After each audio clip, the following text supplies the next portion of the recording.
네, 오늘은 이제 요한계시록 강의 세 번째 시간입니다.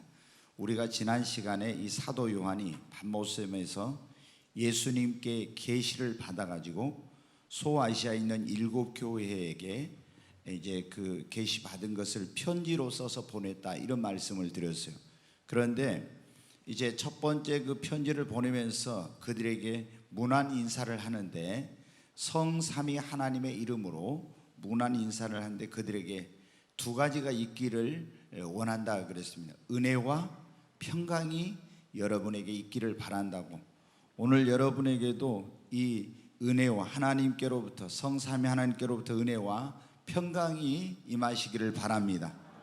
그리고 예수님께서 우리를 위해서 행하신 그런 일에 대해서 이제 그들에게 말하고, 그 일을, 놀라우신 일을 행하신 주님의 그 이름을 찬양하고 그 이름의 영광을 돌렸는데, 예수님이 행하신 그 일이 크게 두 가지인데, 하나는 우리가 하나님의 진노와 심판 아래 있던 우리를 예수 그리스도께서 그의 흘리신 십자가의 보혈의 피로 우리를 구원하여서 죄에서, 그리고 하나님의 진노와 마귀의 종노릇 한 데서 우리를 해방시켜 주셨다는 것, 구원해 주신 것에 대해서 말하고, 또 하나는 예수님께서 우리를 그의 나라와 제사장으로 삼아서 이제 하나님의 나라를 상속으로 받을 수 있는 그런 하나님의 나라의 상속자, 천국 백성이 되게 해주시고, 이게 좀 새 소리가 약간 나네요.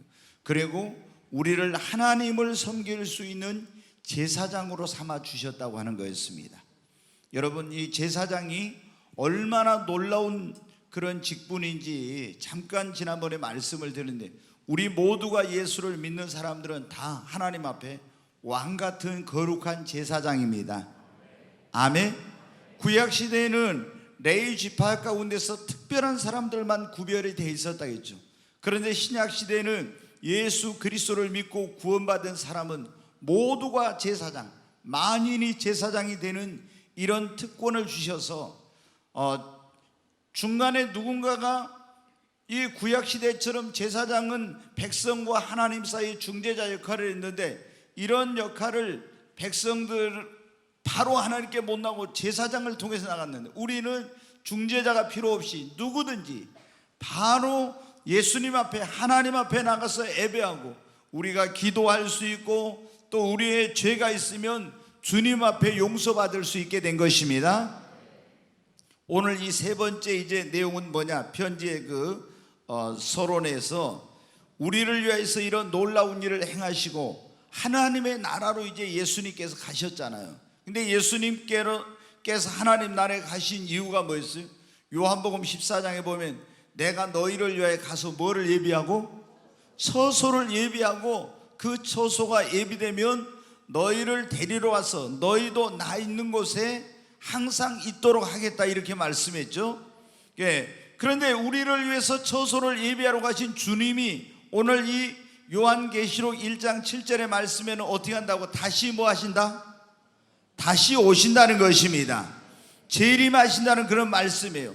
여러분, 초대교회 성도들에게 가장 큰 소망이 뭐였냐? 그럼 이 요한계시록을 기록할 당시, 지난번에 말씀드렸지만 로마가 세계를 지배할 때 도미시안이라는 그 황제가 예수님 믿는 사람들을 엄청나게 박해했는데, 그 박해와 환난 속에서 예수를 믿는 그런 사람들에게 소망은 내가 가서 처소를 예비하고 너희를 데리러 오겠다고 약속하신 주님의 재림이 그들에게 그야말로 소망이었습니다. 여러분, 그래서 그들은 인사를 할 때도 어떻게 했어요? 인사가 마라나타, 주님이 곧 오십니다. 아멘. 이런 인사를 하면서 서로 격려하고, 또 서로 그 어떤 주님의 재림에 대한 소망을 일깨우면서 이렇게 여러분 신앙생활을 했던 것입니다. 그런데 여러분, 성경에 보면은 예수님께서 다시 오시겠다고, 재림하신다고 하는 그 말씀이 신약 성경에만 318회가 나와 있어요. 그래서 예수님이 재림하신다는 이 말씀이 성경 23절 가운데 한 구절씩 기록이 된 거예요. 그만큼 예수님이 재림한다는 그런 말씀이 많아요. 그리고 구약까지 신구약을 다 합치면 예수님이 재림하시겠다고는 그 약속의 말씀이 약 1,000회 정도 여러분 기록이 되어 있어요. 그러니까 예수님께서 이 땅에 구원자로 초림하시는 예수님이 오신다는 것보다 다시 재림주로 예수님께서 오신다는 그 약속의 말씀이 성경에 더 많이 기록이 되어 있는데, 그것은 우리에게 뭐를 말합니까? 주님은 반드시 다시 오신다고 하는 것입니다. 여러분, 그러므로 우리 예수님을 믿는 성도들은 초대교회 성도들처럼 무슨 신앙? 재림 신앙을 가지고 신앙생활을 해야 합니다. 지난번에 제가 성경 공부하면서 여러분 말씀드렸죠. 우리 예수님을 믿는 사람들에게 굉장히 중요한 신앙이 세 가지가 있는데, 첫째 뭐예요? 창조신앙. 두 번째가 뭐예요? 부활신앙. 세 번째가 재림신앙. 이 세 가지가 굉장히 중요한 거예요. 근데 하나님이 모든 걸 창조하시고 하나님으로 말미암아 모든 게 존재되었죠. 이 창조신앙은 하나님이 전능하신 하나님이라고.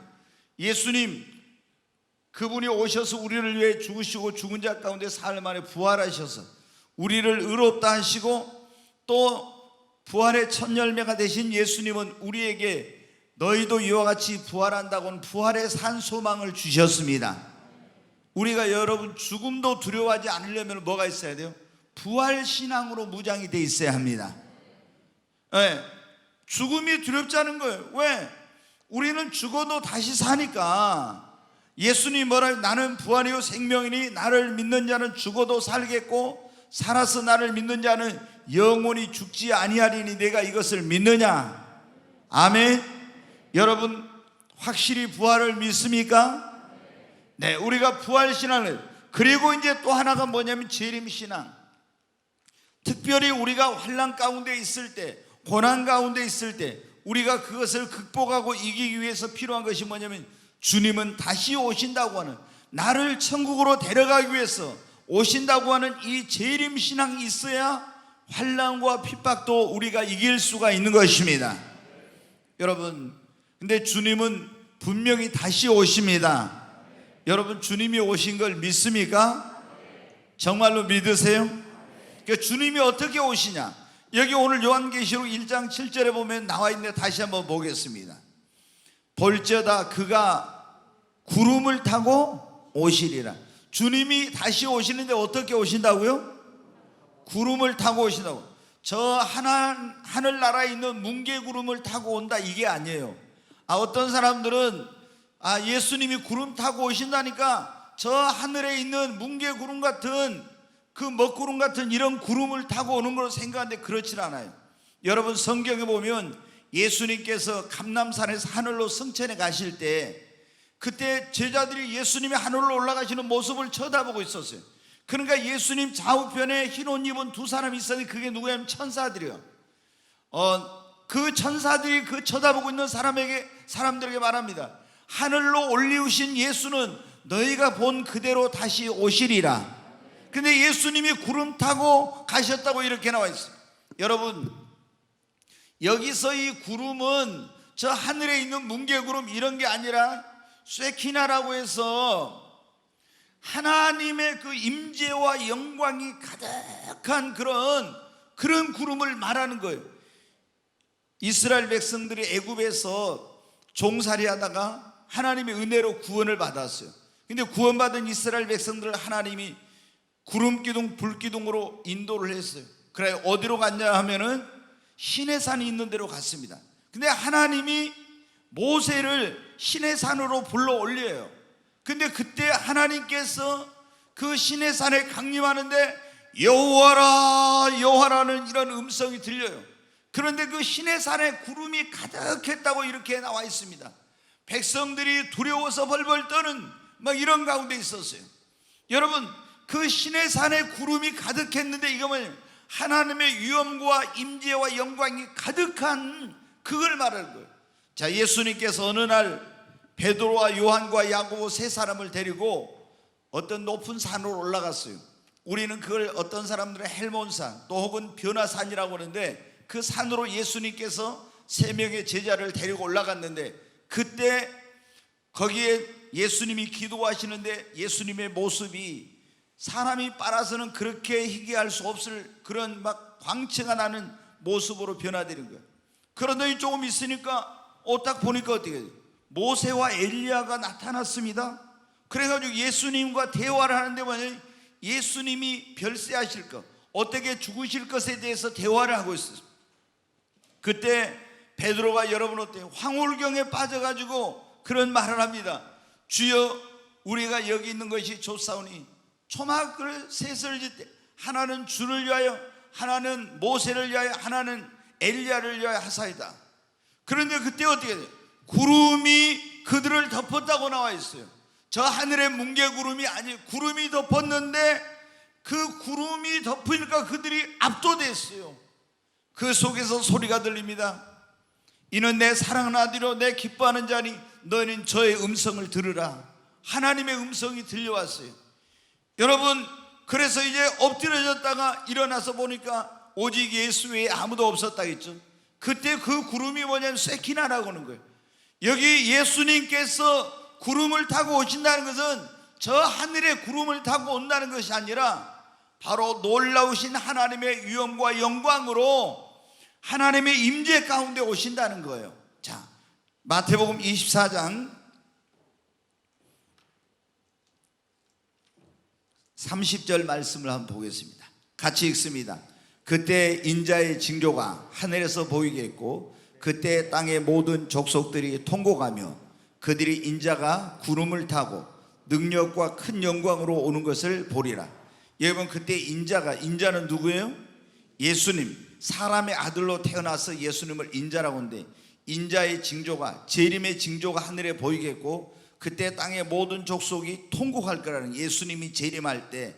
그런데 그들이, 인자가 예수님이 뭐를 타고? 구름을 타고 능력과 큰 영광으로 오는 것을 보리라. 예수님은 오실 때 어디 구름을 타고, 다시 말해서 하나님의 위엄과 영광과 능력으로 주님은 임하십니다. 구름을 타고 능력과 큰 영광으로 오신다고. 그 다음에 데살로니가전서 4장 16절 말씀 보겠습니다. 주께서 호령과 천사장의 소리와 하나님의 나팔 소리로 친히 하늘로부터 강림하시리니 그리스도 안에서 죽은 자들이 먼저 일어나고. 여기 보면 주께서 강림하실, 호령과 천사장의 소리와 하나님의 나팔로 하늘로부터 강림하시리니. 여러분, 엄청난 그런 모습으로 예수님께서 오신, 여러분, 우리가 예수님이 초림하실 때는 어떻게 돼요? 예수님이 마리아의 태에 잉태돼 가지고 이 세상에 육신을 입고 인류를 구원하게 오셨을 때는 예수님이 태어난 것을 많은 사람이 알지 못했어요.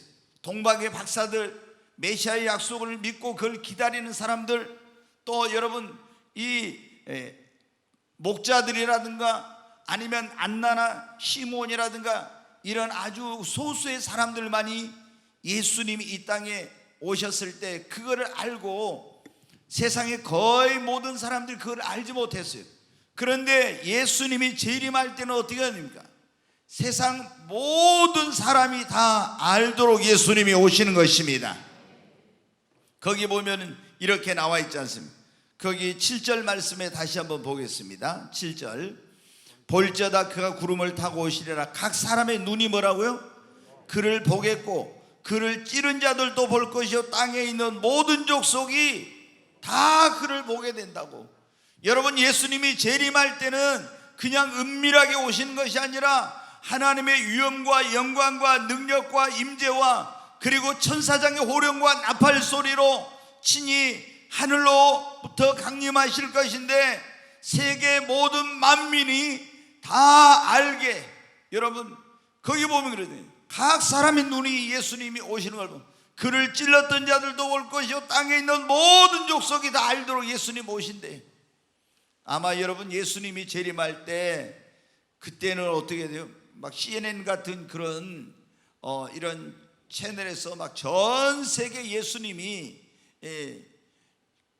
예수님 재림하면 이스라엘의 여호사밧 골짜기 그쪽으로 오실 때 막 땅이 갈라지고 이런 역사가 일어나는데, 아마 어마어마한 일이 일어나요. 그런데 그때 막 그것을 막 전 세계로 그걸 보낼 거예요. 막 유튜브로 또 인터넷으로 뭐 지상파 방송들 이런 걸 통해서 막 예수님이 재림한 그 어마어마한 사건을 막 전 세계 타전하고, 그걸 보고 모든 사람들이 예수님이 오시는 것을 다 알게 되는 거예요. 그런데 여러분, 예수님은 이렇게 재림하셔야 돼요. 놀라우신 그런 모습으로 위엄과 영광과 권세와 능력을 가지고 예수님께서 오시는데, 이 예수님께서 오시는 목적, 재림하시는 목적이 뭐냐 이거예요. 여러분, 예수님이 재림하는 목적이 뭘까요? 믿는 자들을 예수님은 뭐 하신다고요? 데리러 오신다고 했잖아요. 여러분, 예수님이 믿는 자들의 신랑이요, 예수를 믿는 사람들은 그의 뭐라고 나와 있어요? 신부라고. 그래서 신랑 되신 예수님께서 신부인 우리를 혼인잔치로 데려가기 위해서 오시는 겁니다. 여러분, 예수님 믿습니까? 아마 여러분 예수님을 믿어도 혹시 예수님을 사랑하는 마음이 식어지고 딴 것을 좋아하고 사랑하고 있으면 예수님 좀 빨리 안 오셨으면 이런 마음이 들 거예요. 그런데 예수님을 사랑하는 사람들은 예수님 온다는 것이, 다시 오신다는 것이 그게 기쁨이 되고 설레임이 되고 기다려지는 거예요. 근데 우리가 주님보다 세상을 사랑하고 주님보다 물질을 사랑하고 주님보다 다른 어떤 것들을 사랑하면요, 그게 뭐예요? 우리의 신랑 되신 예수님을 놔두고 우리가 바람 피우는 거나 마찬가지예요. 그런 사람들은 예수님 오시는 게 어디 굉장히 두렵고 부담스러운 거예요. 여러분, 예수님 오신다는 것이 여러분에게 가장 큰 소망이 되시기를 바랍니다. 예수님은 뭐하러 오신다고? 첫째, 예수 믿는 우리, 그의 신부인 우리를 데리고 가서 혼인잔치를 하기 위해서 우리를 주님은 다시 오시는 거예요. 두 번째는 예수님이 오시는 목적이 뭐냐? 만국을 심판하기 위해서 심판주로 오세요. 여러분, 예수님이 처음에 오셨을 때 이 초림하시는 예수님은 뭐하러 오셨어요? 구원자로 오신 거예요. 구원의 주님으로. 근데 재림하시는 예수님은 뭐로 오신다고요? 심판주로 오시는 거예요. 심판주로. 마태복음 25장 한번 보겠습니다. 같이 읽습니다. 인자가 자기 영광으로 모든 천사와 함께 올 때, 여기 보면 그랬죠? 인자는 누구라고 했어요? 예수님. 자기 영광으로 모든 천사와 함께 올 때 자기 영광의 보좌에 앉으리니, 자, 또 모든 민족을 그 앞에 모으고 각각 구분하기를, 목자가 양과 염소를 구분하는 것 같이 하여 양은 그 오른편에 염소는 왼편에 두리라. 여기 보면 모든 민족을 그 앞에 모아가지고 목자가 양과 염소를 구별한 것처럼 구별해가지고 심판을 하신대요. 그래서 양은 보면 영생에 들어가고 염소는 어때요? 영벌에 처해진다 했죠. 양은 하나님 아버지께서 예비해 놓은 창세로부터 예비한 나라를 상속받고, 그리고 이 염소들은 마귀와 그 사자들을 위하여 예비된 영영한 지옥불에 들어간다 했어요. 그러면 예수님이 오셨을 때 이 세상에 얼마나 많은 사람들이 살고 있겠어요? 지금 약 77억이 살고 있다고 그러는데, 여러분, 이제 대환란 기간 동안에 인간들이 얼마나 죽냐면 인류의 3분의 1이 한꺼번에 죽고요, 또 4분의 1이 죽고, 그러니까 만약에 80억에서 3분의 1이 죽으면, 여러분, 지금 이 코로나로 죽는 거 이거는 아무것도 아니에요. 몇십억이요, 여러분, 죽는 거예요. 몇십억이. 그리고 또 거기서 살아남은 사람들이 또 몇 분의 1이 죽는 상상을 초월한 이런 일들이 대환란 기간 동안에 있게 돼요. 근데 예수님이 이런 이제 환란 기간이 일어나기 전에 예수님 보면 어때요? 여기 지금 여기 예수님 재림할 때 일어날 일들에 대해 말씀하고 있는데, 재림하면은 이 환란을 통과하고 나서 예수님이 지상 재림하는데, 그때 이 지구상에 많은 사람들이 살고 있는데 모든 민족을 예수님이 그 앞에 모아가지고 어땠나요? 양과 염소로 구별을 해. 양과 염소. 그래가지고 뭐 하느냐? 심판을 하는 거예요. 여러분, 이게 주님은 왜 다시 오시냐? 그럼 예수 믿는 우리를 신부인 우리를 데려가서 혼인잔치를 하기 위해서, 그 다음에 만국을 심판하기 위해서 오시는 거예요. 그래서 만국을 심판하는데 예수님이 보면 어때요? 심판으로 오신 그분이 양과 염소로 이제 구별을 한다겠죠. 또 성경에 보면 알곡과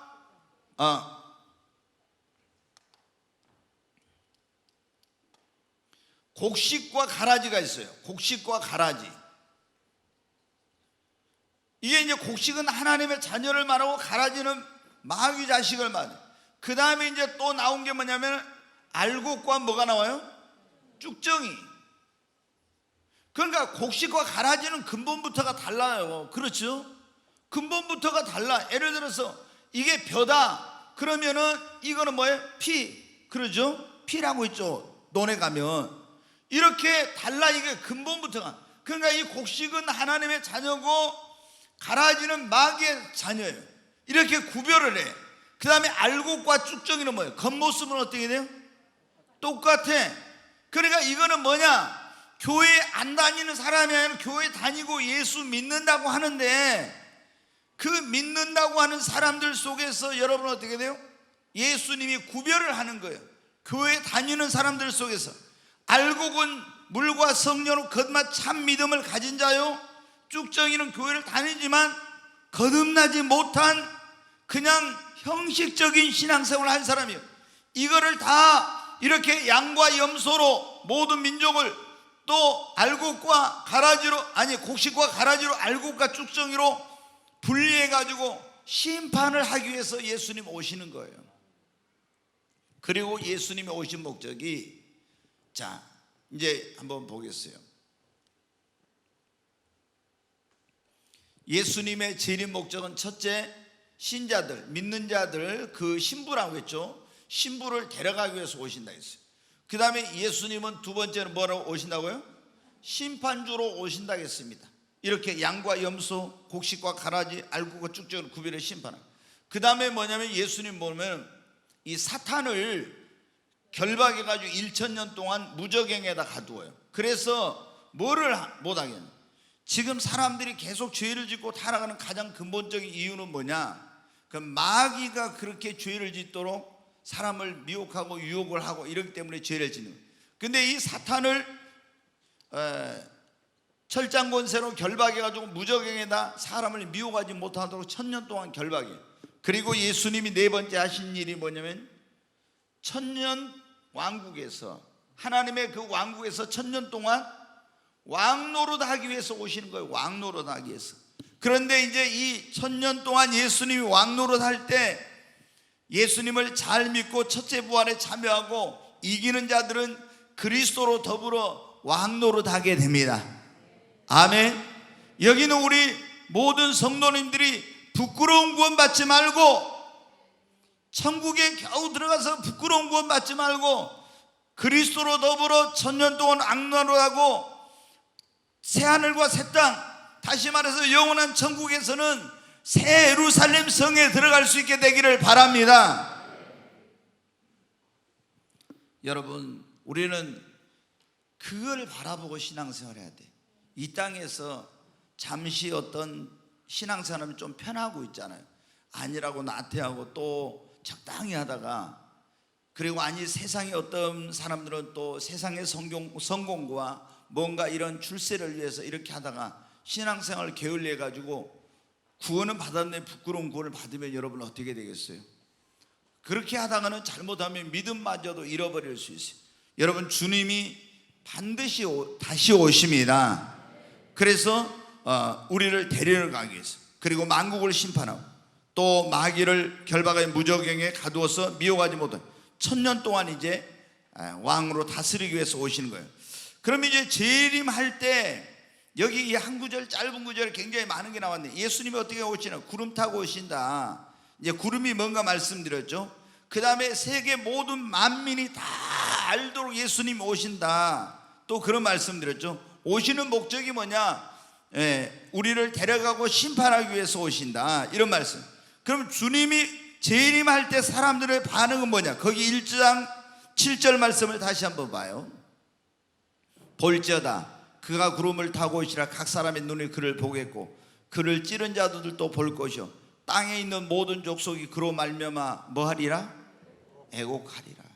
여러분, 예수님이 다시 오실 때 불신자들은요, 이 세상에서 예수를 안 믿고 하나님을 안 믿던 불신자들은요, 그날 애곡하게 돼요. 다 슬피 울면서 이런 일이 일어나요.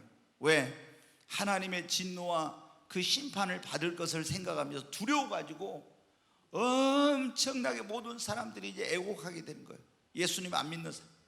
그 다음에 우리가 전도를 해도 있잖아요. 계속 우리가 전도에 많은 사람들한테 예수님 믿으세요 막 전도를 합니다. 그런데 이 전도를 해도 여러 가지 핑계 이유 대면서 전도를 안 받아들이고 예수를 안 믿었던 사람들이 예수님이 재림할 때 땅을 치면서 있잖아요. 그날 통곡하면서 울게 됩니다. 이제 후회하는 거예요. 내가 예수님을 그때 믿으라고 전도할 때, 꿈의 교회에서 그렇게 오락할 때 내가 가서 예수 믿을 건데, 그때 여러분은 이미 이제 늦은 거예요. 그러니까 막 땅을 치면서 슬피 우는 그런 일이 일어나는 거예요. 근데 그날이 예수님을 믿는 사람들에게는 여러분 어떤 날이 됩니까? 모든 사람이 울게 되는데 예수님을 믿는 사람들은 감격과 기쁨의 눈물을 흘리게 됩니다. 아멘. 오늘 이 자리에 오신 여러분은 그날 감격과 주님이 오시는 그날 기쁨의 눈물을 흘리게 되시기를 바랍니다. 그래야죠. 내가 예수님 믿으라고도 안 믿어가지고 막 이래가지고 하나님 믿으라면 어디 하나님 있냐, 보이지도 않는 하나님 내 주먹을 믿다 이랬던 사람들은 다 애곡하게 되는 거예요. 그리고 여러분, 그날 쭉정이 신자들도 얼마나 여러분 후회하면서 애곡하게 되는지 몰라요. 조금 전에 여러분 말씀드렸잖아요. 이 쭉정이는 어떤 사람이 쭉정이라고요? 예? 교회를 안 다니는 사람이 아니라 교회를 다녀. 그리고 예배도 드리고 헌금도 하고 신앙의 형식 겉으로 볼 때는 기독교인하고 똑같아. 그런데 그 안에가 텅텅 빈 거예요. 그러니까 그 안에가 알곡과 쭉정이를 보면 돼요. 벼 알곡과 쭉정이 보면 겉은 똑같은데 알곡은 속이 꽉 차고 쭉정이는 속이 빈 거예요. 바람이 불면 쭉정이는 날아가 버리죠. 여러분은 어떻게 해요? 교회를 다니지만 그 심령이 물과 성령으로 거듭나지 못하고 믿음이 없고 성령을 받지 못한 이런 사람이 뭐냐면 형식적인 신앙생활하는 사람이 쭉정이에요. 이런 사람은 어떻게 했나? 예수님 오시는 그날 애곡하게 되는 겁니다. 얼마나 두려워하면서 울게 되는지 몰라요. 여러분, 그리고 이제 또 어떤 사람 애곡하게 된다고 그랬는데 믿다가 타락한 사람들도 있죠. 세상 유혹, 예수님 믿다가 죄의 유혹, 그 다음에 육신의 쾌락, 물질의 욕심 이런 것 때문에 신앙생활하다가 타락한 사람들이 있어요. 그런 사람들도 예수님이 재림할 때 그날 슬피 울면서 여러분 애곡하게 되는 거예요. 그리고 또 어떤 사람 믿다가 신앙생활하다 시험에 들어가지고 교회를 안 나오고 예수님 떠나고 믿음을 배반한 그런 사람들도 예수님 오시는 그날 통곡하게 됩니다. 뿐만 아니라 또 어떤 사람들이 통곡하는 이단에 빠진 사람들, 믿긴 믿었는데 잘못 믿어서 거짓 선지자, 거짓 그리스도에게 미혹돼가지고 속아가지고 잘못 믿은 사람들이 그날 예수님이 재림할 때 얼마나 여러분 통곡하게 되는지 몰라요. 지금 우리가 보면 그러잖아요. 이 이만희 신천지 같은 경우 그러잖아요. 신천지, 이 신천지는 구름을 타고 예수님 오신다. 그래 구름을 뭐라고 하냐면 이걸 사람이라고 해요. 사람. 히브리서 이제 11장에 보면 우리에게 구름같이 허다한 증인들이 있으니, 구름같이 허다한 증인들이 있다 이렇게 안, 그걸 사람이 많은 것을 그렇게 구름같이 허다한 증인이라고 했는데 그걸 뭐라, 여기 구름이 뭐냐, 사람이다 이렇게 가지고 예수님이 구름 타고 오신다고 했는데 저 하늘의 뭉게구름을 타고 온 것이 아니라 사람의 모습으로 온다는 것이다. 예수의 영이 그 사람 안에 들어가고 온다는 것이다. 그게 누구냐? 이만이다. 이거 이만이. 그래가지고 이만이 안에 예수의 영이 들어가지 와서 구름 타고 온단 말이에요. 바로 그런 말을 진짜 저 구름을 타고 온다 이렇게 가르쳐요. 그래 여기 미혹돼가지고 지금 여러분 어때? 지난번에 나왔잖아요. 그 사람들이 정식 교인이 24만 몇천 명이고 교육생들까지 해서 30만 명 넘어요. 근데 이렇게 여기에 미혹돼 가지고 이만희가 여기 재림 예수인 줄 알고 구원자인 줄 알고 있었던 사람들이 예수님이 재림할 때 여러분 어떻게 돼요? 그들이 이 거짓 선지자한테 미혹돼 잘못 믿었다는 알고 얼마나 그때 가슴을 치면서 통곡하고 슬피우는 그런 일이 벌어지는 거예요. 그러니까 여기 보면 어때요? 예수님 오실 때, 재림할 때 모든 사람이 다 눈물을 흘리며 울게 돼요. 근데 예수님 믿는, 제대로 믿는 구원받은 성도들은 감사와 감격과 기쁨의 눈물을 흘리고, 믿으라고 전도해도 안 믿고 불신자로 살아갔던 사람들은 하나님의 진노와 심판이 두려워서 울게 되고, 쭉정이 신자로 교회를 다닌 사람들은 자기의 영혼이 구원받지 못하게 된 것을 알고 그날 통곡하게 되고, 믿다가 세상의 달콤한 유혹, 죄악의 유혹, 육신의 쾌락, 안목의 정욕, 이생의 자랑 때문에 타락했던 사람들은 믿음을 잃어버리고 지키지 못한 것 때문에 울게 되고, 그리고 교회 다니다가 믿다가 시험이 들어가지고 교회 안 오고, 그리고 믿음을 떠나고, 여러분 이런 사람들, 그런 사람들은 여러분 어떻게 돼요? 믿음을 지키지 못하는 것 때문에 눈물을 흘리게 되고, 거짓 선지자, 거짓 그리스도에게 속은 이런 사람들은 잘못 믿은 것 때문에 통곡하는 날이 되는 거예요. 오늘 여기 있는 저와 여러분은 예수님을 잘 믿으십시다. 아멘. 진짜 우리 예수 잘 믿어야 됩니다. 우리가 제일로 우리에게 중요한 건 뭐냐면 예수님을 얼마나 잘 믿느냐, 이게 중요한 거예요. 아멘. 여러분 돈 버는 것도 중요해요.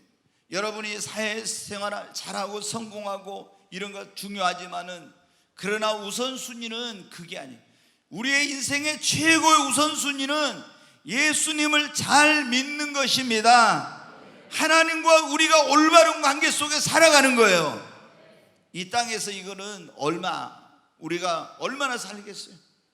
100년도 못 사는 인생인데, 그런데 우리가 이 육신의 때 어떻게 살았느냐에 따라서 내 영원한 운명이 결정이 되는데, 여러분 우리가 예수님을 잘 믿고 이렇게 하면은 주님 오시는 것이, 그날이 우리에게는 최고의 날이 될 것입니다.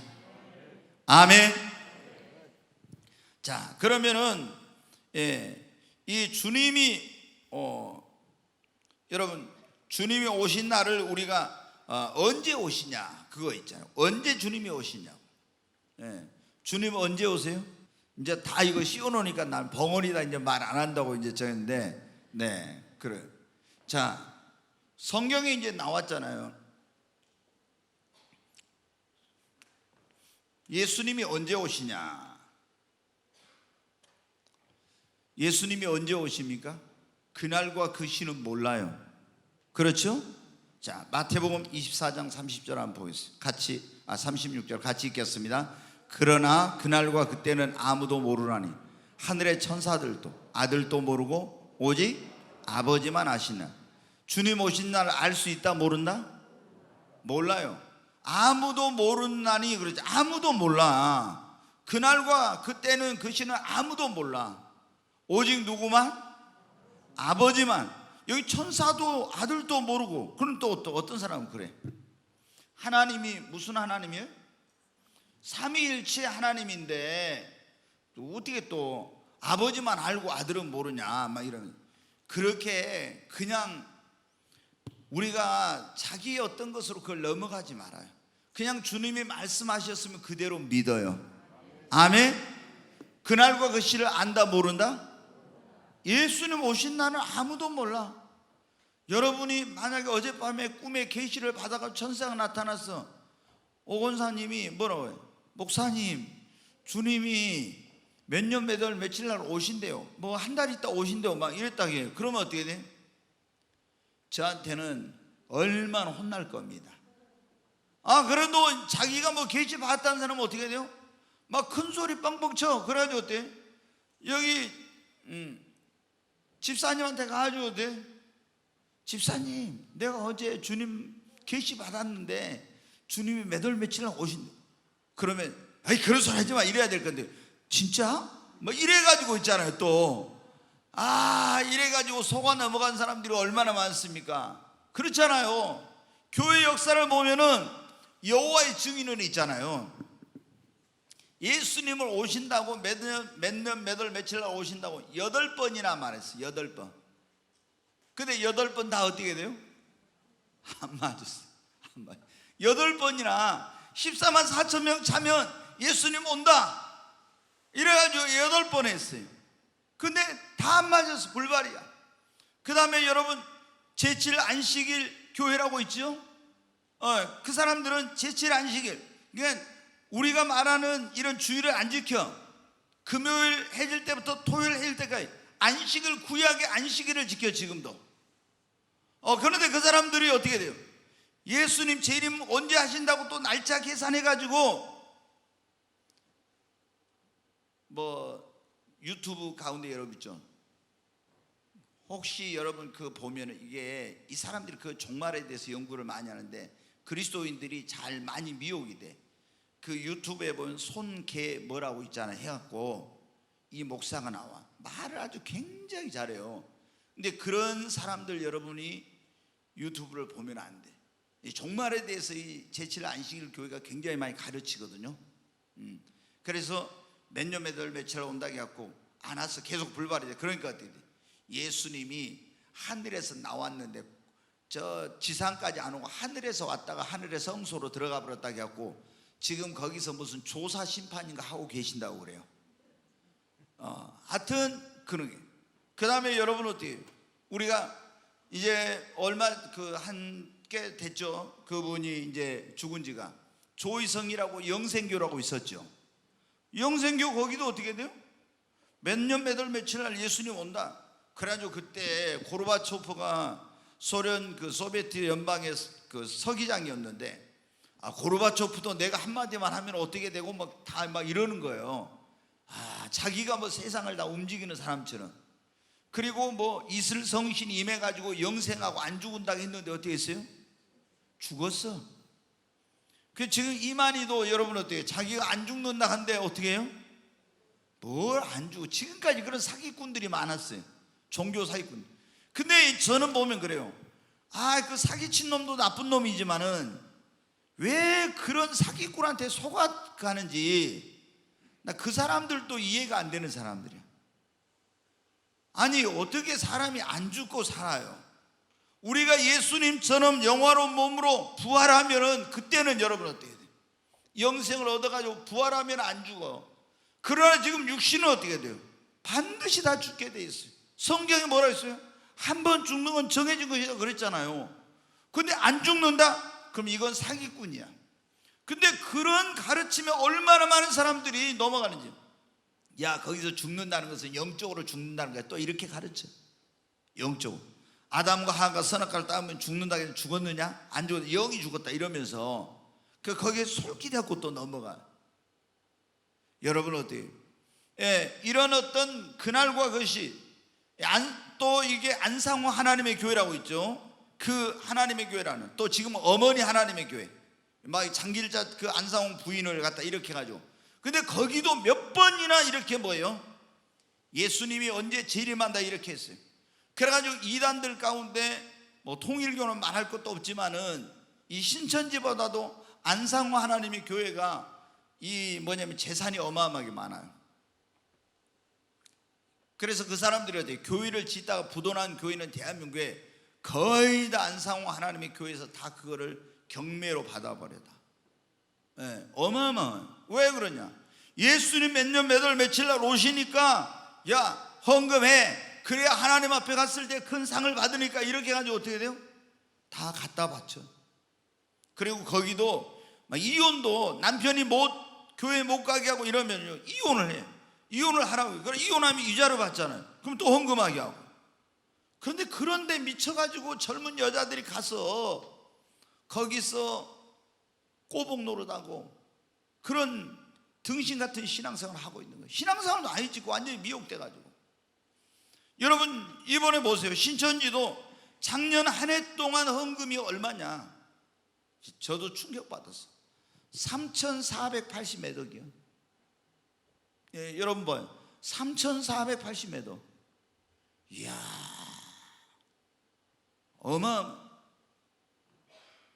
엄청난 거예요. 엄청난 거예요. 웬만한 있잖아요, 시골에 군의 1년 예산하고 똑같아. 군 그렇게 어마어마해요.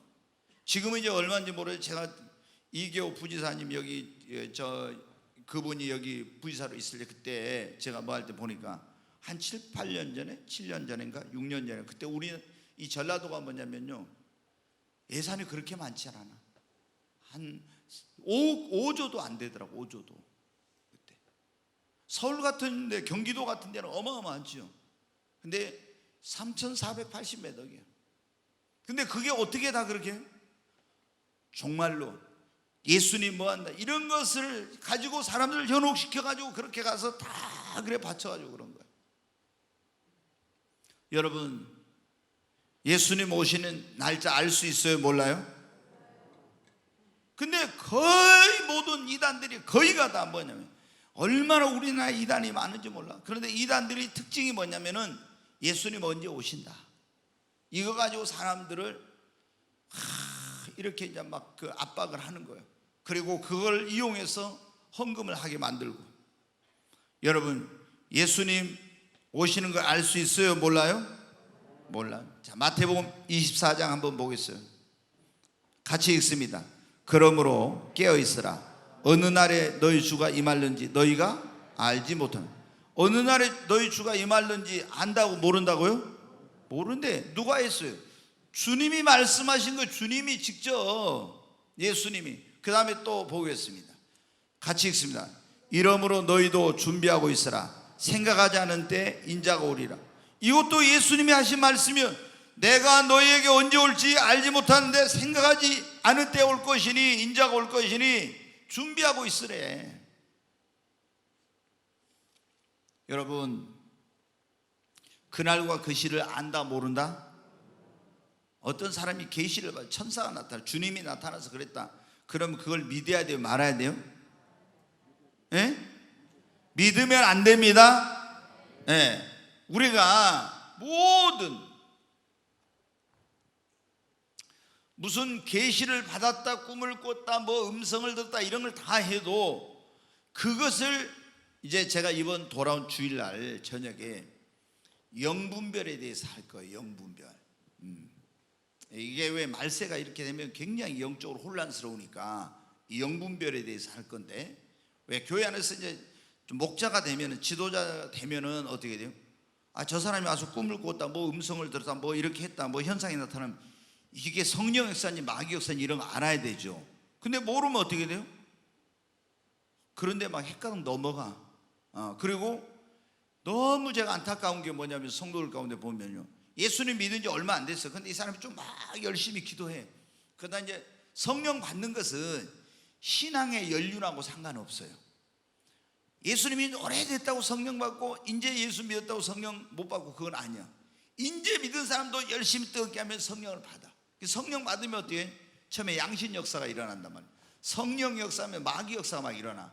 그러면은 막 음성도 들리게 되고 환상도 보고 꿈도 꾸고 막 여러 가지 이런 일들이 일어나. 근데 그거를 어떻게 돼요? 분별을 못하고 다 하나님께서 나한테 주신 줄 알아, 사람들이. 그러면 어떻게 돼요? 뭐 엉뚱한 짓을 하게 되는 거예요. 막 엉뚱한 짓을. 왜? 음성이 들렸으니까. 그래가지고 여러분은 어떻게 돼요? 이런 어떤 막 환상이나 꿈이나 음성이나 막 이런 현상들이 일어나면 그거 어떻게 돼요? 다 믿으면 안 되거든요. 그런데 다른 사람이 한 것은 안 믿으면서 내가 한 것은 다 믿으려고 해, 사람들이. 이 심리가. 그리고 그걸 막 자랑스럽게 생각하면서 다른 사람한테 가서 말하고, 또 제가 예를 들어 오 권사님 그건 주님 주신 거 아니에요. 그래도 어때? 주님이 나한테 말했는데 뭐 목사님 또 뭐 저는 모르면서 산다 이런 식으로 막 하고 있잖아요. 마귀가 야 네가 네 목사보다 더 신령하다 이렇게 또 해버려. 그러면 어떻게 돼요? 그 다음부터는 아무리 요셉 목사가 말해도 안 들어. 주님이 이랬는데 하면서 마음대로 이제 자기 마음대로 통제가 안 돼. 제가 이런 걸 많이 경험했으니까. 근데 여러분은 어떻게 돼요? 예, 우리가 제일 중요한 거, 아무리 어떤 음성을 듣고 뭐라 해서도 가장 중요한 것은 어때요? 성경으로 확인을 해야 돼. 이게 성경으로 체크를 해. 그래서 성경에 맞으면 맞고 성경에 틀리면 틀린 겁니다. 아멘. 근데 우리 원사님 막 천사가 나타나가지고 하나님이 너를 이쁘게 봐서 너에게만 가르쳐준다 하면서 예수님이 언제 오신다 했대.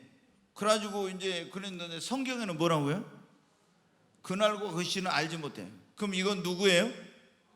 마귀가 광명의 천사로 가장에 나타난 거예요.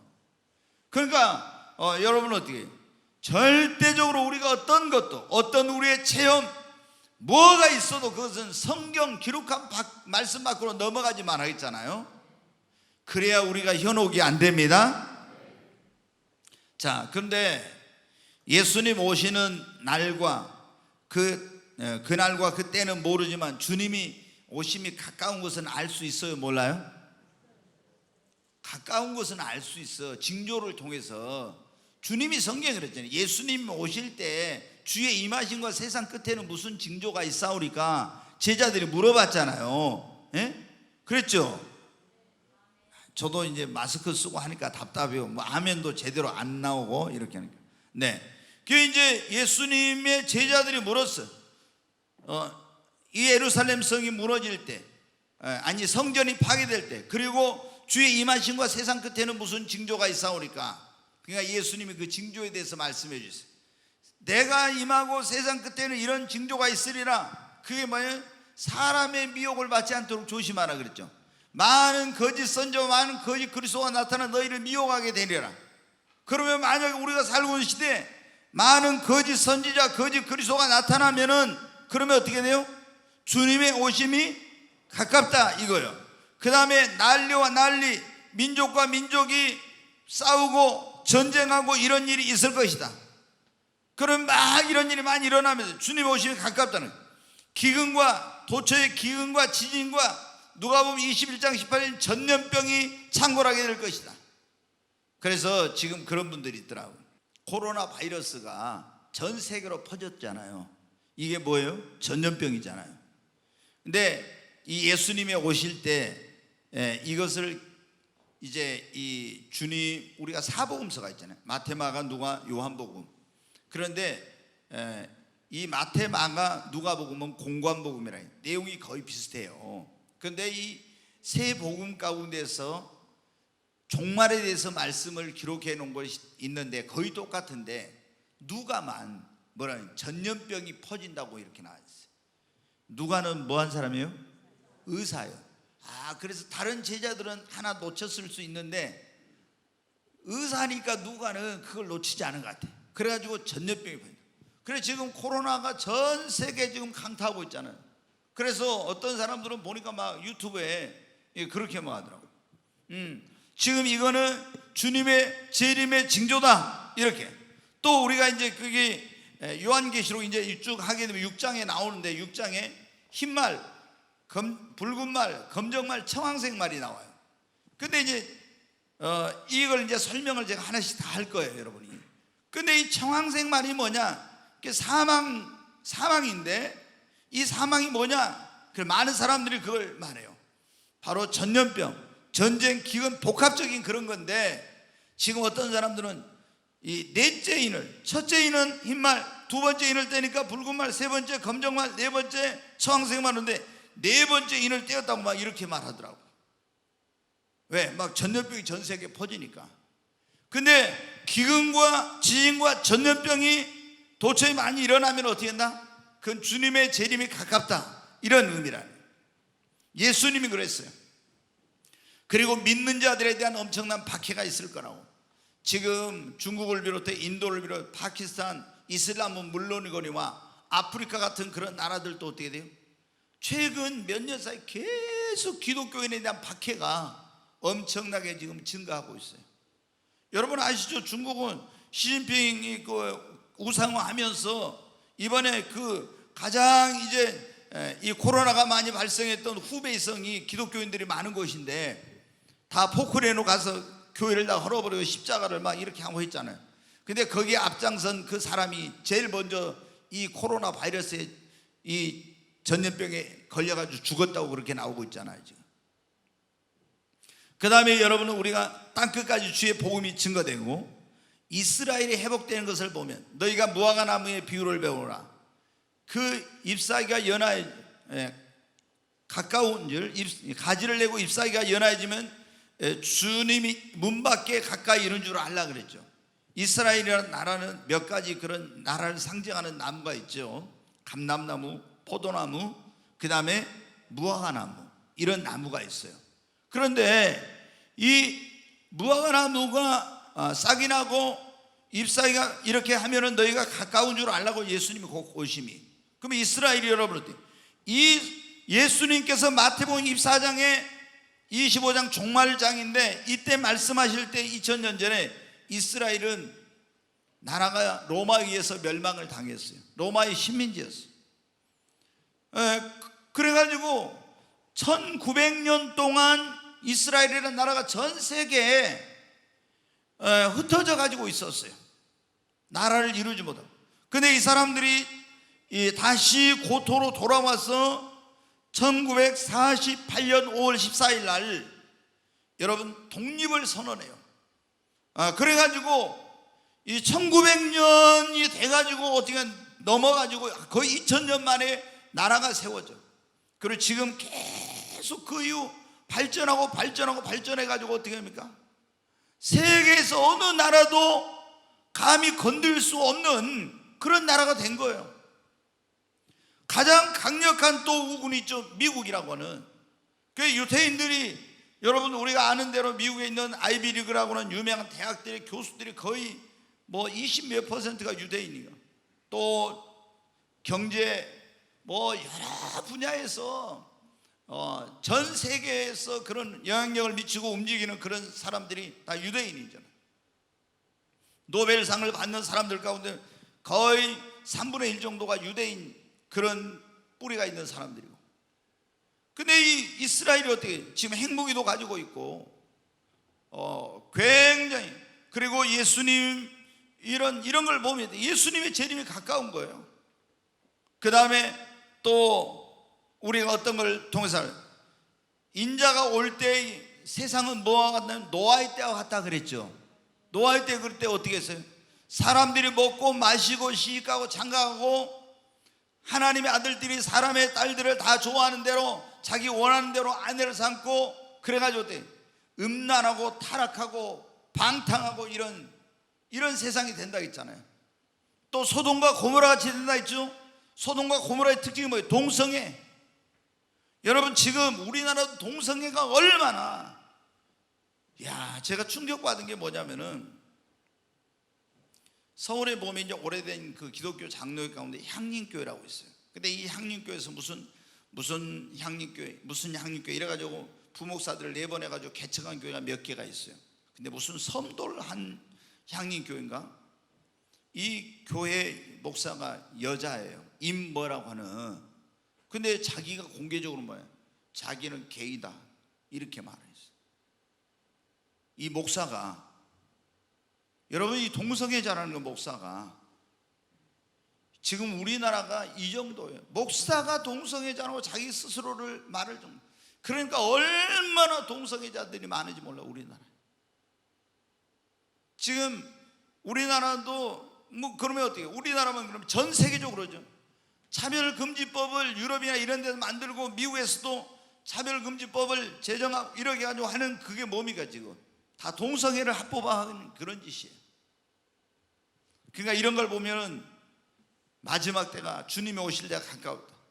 그리고 믿는 자들의 배교, 예수님을 믿는 사람들이 얼마나 많이 배교하고 있는지 몰라. 이런 징조들을 보면 너희가 뭐라? 예수님의 재림이 가까운 줄 알라는 거예요. 그래서 이런 것을 보면 우리가 이런 예수님의 재림할 때 이런 징조가 있으리라 했는데 이런 징조들을 보면 어떻게? 주님의 재림이 임박했다는 걸 알 수 있어요. 우리는 그날과 그 시는 몰라. 그러나 예수님이 재림이 굉장히 가까운 시대에 살고 있다. 이거는 아무도 부인하지 못하는 거예요. 그러면은 우리 주님이 오심이 가까운 이때 우리가 두려움 없이 부끄러움 없이 주님을 기쁨으로 맞이하려면 여러분 어떻게 해야 됩니까? 가장 중요한 것은 여러분의 신앙을 진단해보고 확실하게 구원을 받아야 돼요. 아멘. 자, 고린도후서 13장 5절 한번 봅니다. 같이 읽습니다. 너희는 믿음 안에 있는가? 너희 자신을 시험하고 너희 자신을 확증하라. 예수 그리스도께서 너희 안에 계신 줄을 너희가 스스로 알지 못하느냐? 그렇지 않으면 너희는 버림받은 자니라. 여기 보면 너희는 믿음 안에 있는가? 너희 자신을 어떻게 하라고요? 시험해 보라는. 그리고 너희 자신을 확증하라고. 예수 그리스도께서 너희 안에 계신 줄을 너희가 알지 못하면 너희는 버림받은 자라고. 여러분, 이게 뭐냐? 고린도 교회 성도들에게 사도 바울이 진짜 네가 믿는다고 한데 참 믿음, 참된 믿음을 가지고 있는지, 너희 안에 예수님이 있는지 없는지, 이건 네가 진짜 구원받은 사람인지 이거를 네가 점검을 해보라는 거예요. 점검해보라는 거. 근데 구원받은 사람, 참된 믿음을 가진 사람의 가장 확실한 증거가 뭐예요? 자기 안에 예수님이 계신다는 거예요. 여러분 안에 예수님 계십니까? 그래서 예수님이 너희 안에, 하나님의 아들이 있는 자는 영생이 있고 아들이 없는 자는 영생을 보지 못하고 그랬잖아요. 하나님의 아들 예수 안에 영생이 있어. 근데 내 안에 예수님이 있는 사람은 영생이 있는 거예요. 그 사람은 구원받은 사람이요, 알곡이요, 그 이름이 생명책에 기록된 그런 사람이요. 그래야 주님 오실 때 어떻게 돼요? 이런 사람이 주님 오실 때 주님을 두려움 없이 만날 수가 있는 것이죠. 근데 교회를 다녔어도 참된 믿음이 없고 물과 성령으로 거듭난 그런 경험이 없고 구원의 확신이 없는 사람은 어떻게? 이런 주님 오신다 막 재림에 대한 이런 설교하면은 항상 불안해. 그리고 두려워. 왜? 구원의 확신이 없으니까. 혹시나 내 교회는 다니지만 나 내 이름이 생명책에 기록 안 돼가지고 혹시나 지옥 가면 어쩌지? 막 이런 마음이 있는 거예요, 여러분. 그러니까 여러분이 확실하게 예수 믿고 이 믿음이 흔들리지 않으려면 여러분의 믿음이 성장해야 됩니다. 구원 받았어도 믿음이 계속 자라야 돼. 자라면은 막 구원해가지고 흔들리고 어쩌고 이런 게 없어. 근데 예수 믿고 구원 받았다고 영접했다고 했는데 믿음이 자라지 않는 사람은 아직도 갓난아이 같은 이런 젖먹이 믿음을 가지고 있으니까 조금만 뭐 하면 어떻게 해요? 막 불안하고 두렵고 이런 거예요. 근데 믿음이 성장하면은 그런 불안과 두려움이 다 없어져. 구원의 문제 가지고는 더 이상 의심하지 않는 거예요. 그러니까 여러분이 주님 오심이 가까운 때 우리가 해야 될 제일 먼저 중요한 일은 뭐예요? 내가 진짜 구원받은 사람인가 이걸 확인하고 확실한 믿음을 갖기를 바랍니다. 나 구원받지 못한 거다 그러면 하나님 앞에 여러분은 어떻게 돼요? 회개하고 철저히 회개하고 다시 예수님을, 제가 그런 거 해봤잖아요. 제가 하나님이 어디 있냐고 해가지고 교회 그냥 1년 동안 다니다가 어떻게 이제 복음 듣고 예수님을 우여곡절을 겪으면서 이제 믿었어. 그래서 예수님 믿고 나니까 죄짐이 벗겨지고 너무 감격스러워서 눈물도 흘리고 막 열심히 전도했는데 어느 정도 딱 지나니까 어떻게 돼? 갑자기 마귀가 나한테 그런 의심을 넣어준 거예요. 그때는 그거 몰랐어. 오늘 갑자기 구원의 확신이 딱 흔들리는 거예요. 근데 교회 안에서 어떻게 해? 그때 저희 교회는 구원받으면은 다 나오라게 하고 공중 앞에서 간증을 시켜. 그래서 제가 간증을 하니까 사람들이 듣고 와, 저 이영재는 진짜 구원받았다. 그리고 간증도 잘한다 하면서 막 이렇게 제가 인정을 받았거든요. 그런데 이제 제 안에 구원의 확신이 흔들리는데 누구한테 가가지고 나 구원 받았는지 안 받았는지 모르겠어 이런 말 할 수도 없고 속으로 얼마나 제가 괴로워하고 고민을 했는지 몰라. 여러분도 아마 그런 사람들이 많이 있을 거예요. 여러분, 근데 이제 제가 알게 됐어요. 이게 막 지옥에 대한 설교 또 예수님 재림 이런 설교하면요 믿음이 확고하지 않을 때는요 구원의 확신이 시계추처럼 왔다 갔다 해. 어떤 구원 받은 것 같다, 어떤 또 안 받은 것 같다. 막 천국, 지옥 이게 왔다 갔다 해. 왜 그러냐? 믿음이 성장이 안 되면 그래.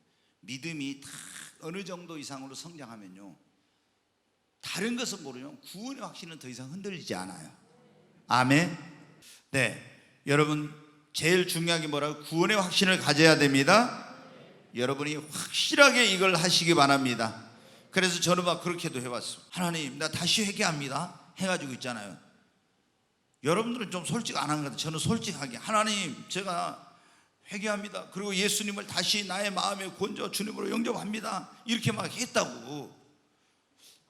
그럼 믿어. 그렇고 내가 진실로 너희에게 내 말을 듣고 또 나 보내신 이를 믿는 영생을 얻고 심판에 이르지 않은 사망의 생명을 옮겼느냐. 내가 분명히 믿어. 근데 좀 있으면 이게 또 그러네. 그래가지고 제가 막 얼마나 힘들었는지 몰라. 그래서 예수님 믿고 구원의 확신이 흔들리는 사람은요, 저한테 오면은요 금방 확신을 가져.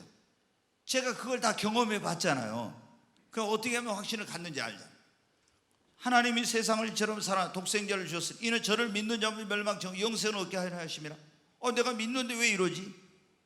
여러분, 처음에는 마귀가 막 여러분에게 의심을 넣어줘. 우리가 구원의 확신만 흔들려 버리면요, 기쁨이 있는 신앙생활을 못해. 항상 불안해. 그리고 구원의 확신이 흔들리면은 적극적으로 봉사도 못하고 이러는 거예요. 그러니까 마귀가 그런 의심을 넣어준 거예요. 그리고 믿음이 자라지 못해서 그래요. 여러분의 믿음이 자라기를 바랍니다. 아멘.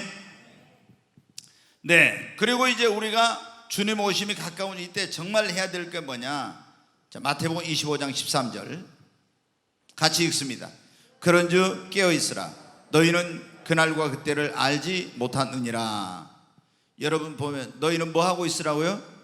깨어있으라고. 그날과 그때를 알지 못하니까. 알면 어떻게 좀 농땡이 피고 적당히 하다가 주님 오신다 할 때 빨리 깨어가지고 막 하면 되는데 언제 오실지 알지 못하니까. 자, 베드로전서 4장 7절 말씀 보겠습니다.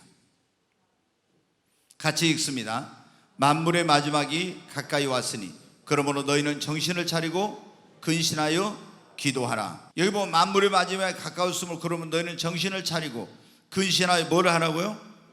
기도하라고. 여러분, 지금은 자다가 깰 때입니다. 안일하게 나태하게 신앙생활 할 때가 아니에요. 지금은 깨어서 정말 주님이 오심이 너무 가깝기 때문에 지금은 우리가 근신하고 정신을 바짝 차리고 여러분 깨어서 기도해야 됩니다. 여러분, 그렇지 않으면 큰일 나. 지금 막 사람들이 코로나 이것 때문에 정신이 없고 너무 두려운 가운데 있지만 이거는 이제 지금 힘들긴 했지만 곧 또 지나갑니다. 그러잖아요. 지나가. 그러나 우리에게 정말로 중요한 것은 주님을 부끄러움 없이 만나는 거예요. 그러려면 여러분 근신하고 아니라고 나태한 신앙생활 하지 말, 정신을 차리고 깨어서 기도해야 됩니다. 세 번째로 우리가 주님의 오심이 가까운데 주님이 맡겨주신 직분, 사명, 사역에 충성해야 합니다. 네, 여러분 죽도록 충성하라 그러면 내게 뭐를 주리라? 생명의 면류관을 주리라 그랬죠. 근데 불충하면 어떻게 돼요? 자, 마태복음 24장 같이 읽습니다. 만일 그 악한 종이 마음에 생각하기를 주인이 더디오리라 하여 동료들을 때리며 술 친구들과 더불어 먹고 마시게 되면 생각지 않은 날 알지 못하는 시각에 그 종의 주인이 이르러 엄히 때리고 외식하는 자가 받는 벌에 처하리니 거기서 슬피 울며 이를 갈리라. 네, 여러분 제가 그 말씀을 드렸잖아요. 우리가 예수님을 믿고 이거를 이제 조금 뭐 해야 되겠네요. 이게 너무 이제 안 지워져. 그때는 너무 젖어가지고. 자, 예수 믿고 구원받은 것은 어떻게 받는다겠어요? 우리의 행위가 아니라 믿음으로 받습니다. 그 다음에 상을 받는 것은 뭐로 받아요? 행한 대로 받아. 행한 대로. 근데 구원은 믿음으로 말미암았지만 상은 내가 하나님 앞에 얼마나 맡은 사명, 직분, 사역, 이런 주의 복음 전하고 이런 일에 얼마나 충성스럽게 했느냐에 따라서 상을 받든지 벌을 받든지 그래요. 이건 지옥 간다 이런 말이 아니에요. 우리가 지난번에 제가 말씀을 드렸는데 심판대가 두 가지 심판대가 있어요. 모든 사람이 그 천년왕국 지나서 받는 백보자 심판대라는 게 있어요. 여기 가서 생명책의 이름이 기록되지 못한 다 지옥에 가요. 그 다음에 이제 고린도 후서에 나오는데 로마서에 나와요. 그리스도의 심판대라는 게 나와요. 여기는 어떻게 돼? 이 백보자 심판은 예수 믿는 사람하고 상관없고 그리스도의 심판대 앞에 가서 상급의 심판을 받는 거예요. 그래서 부끄러운 구원이 있고 영광스러운 구원이 있고 그런 거예요. 여러분, 고린도 전서 3장 10절부터 15절까지 보면 거기 나오잖아요. 어떤 사람은 불 가운데 얻은 것 같은 부끄러운 구원이 있다고. 그런 구원 받으면 안 돼요. 우리가 예수 믿고 구원받은 사람들이 주님 앞에 갔을 때 정말 영광스러운 구원, 상 받고 칭찬 받고 이렇게 하려면 어떻게 돼요? 주님 맡겨주신 직분과 사역과 사명과 내가 해야 될 일에 정말 충성스럽게 해야 됩니다. 아멘. 그렇지 않으면 주님 어떻게 돼요? 주님이 온다는데도 친구들로 술 친구들로 더불어 금방 나왔잖아요. 먹고 마시고 이렇게 알지 못하는 시간에 주인이 와서 이게 예수님이 재림하는 거예요. 그래가지고 어떻게 했나요? 거기 다시 봐요. 51절에 생각지 않는 날 알지 못하는 시간에 그 종의 주인이 이르러 주님이 재림 어미 때리고 외식하는 자에 받는 벌의 천 거기서 술 피울며 이를 갈리라 그랬잖아요. 이러면 안 돼. 이건 지옥이 아니라 징계의 장소로 가서 징계를 받아. 그 다음에 그래서 우리가 충성해야 되겠다는 거. 달란트 비유에서 여러분 아시죠? 악하고 게으른 종아 그래 내 쫓겨가지고 거기서 이를 갈며 술 피울며 있어요. 여러분 우리의 주님이 오심이 가까운 이때 우리가 정말 예수고 힘써서 해야 될 일이 뭐냐면 사랑하는 사람들을 여러분 전도하여 여러분의 가족들 여러분의 사랑하는 사람들을 주님 앞으로 인도하여 여러분 구원받게 해야 됩니다. 아멘. 시간이 없어요. 여러분 방주의 문이 닫혀버린 다음에는 아무리 가서 두들려도 문이 열리지 않고 구원받지 못한 것처럼 주님이 오셔버리면 더 이상 구원의 길이 없는 거예요. 지금 여러분 적그리스도가 나타나기 전에 그때는 또 육류표 안 받으면 이거 물건 사고 팔고 못하는 예수님 믿겠어요? 안 믿지?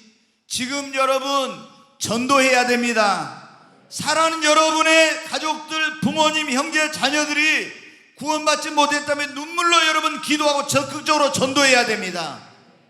그래야 돼. 코로나로 걸려가 죽어도요 예수님 믿고 구원 받았으면 그렇게 큰 문제는 아니야. 왜? 우리가 죽을 때 저 사람 너무 안타깝다 그러지만 사실은 죽음에 예수 믿는 사람 어디 가요? 낙원에 가는 거예요 지금. 근데 예수님 안 믿어갖고 지옥에 죽으면 어떻게 됩니까? 음부에 지옥의 음부에 떨어져 버렸잖아요. 그 나중에 예수님 오면 그 지옥불에 들어가 살아요. 그러니까 이게 우리는 영원한 관점에서 봐야 돼요. 그래서 우리가 지금 때를 얻든지 못 얻든지 최선을 다해서 여러분 전도해야 되는 거예요.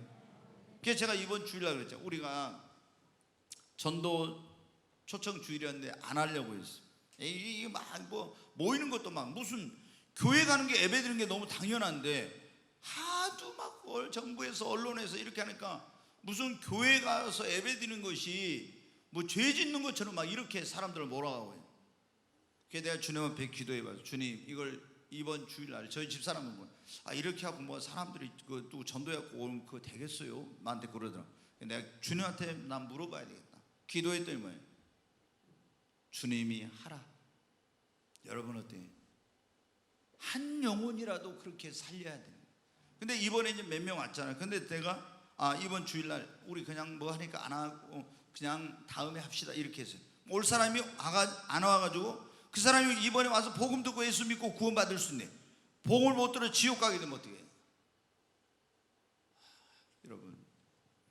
여러분의 사랑하는 사람들이 구원받지 못하면 눈물로 정말 지금 기도해야 돼.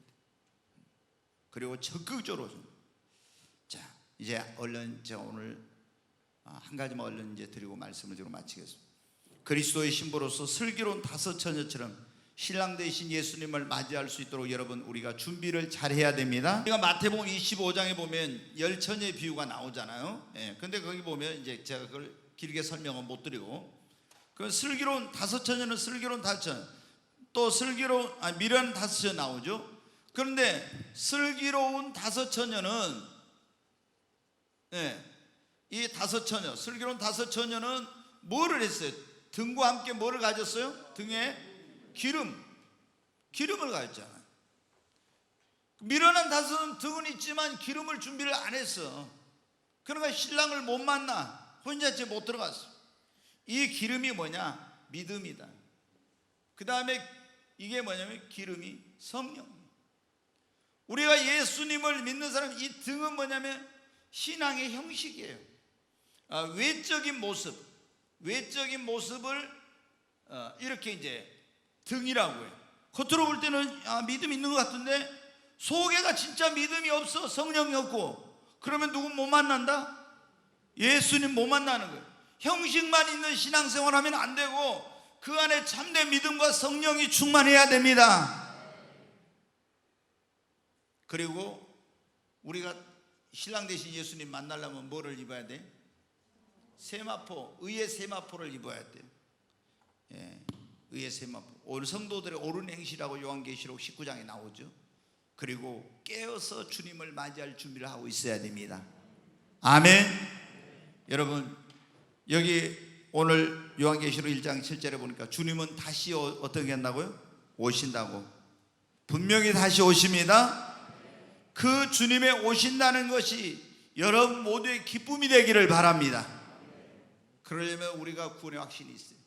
깨어있어요. 맡긴 사명과 직분 사역, 그리고 충성스럽게 간다. 사랑하는 사람들 영혼을 막 빨리 구원해야 돼.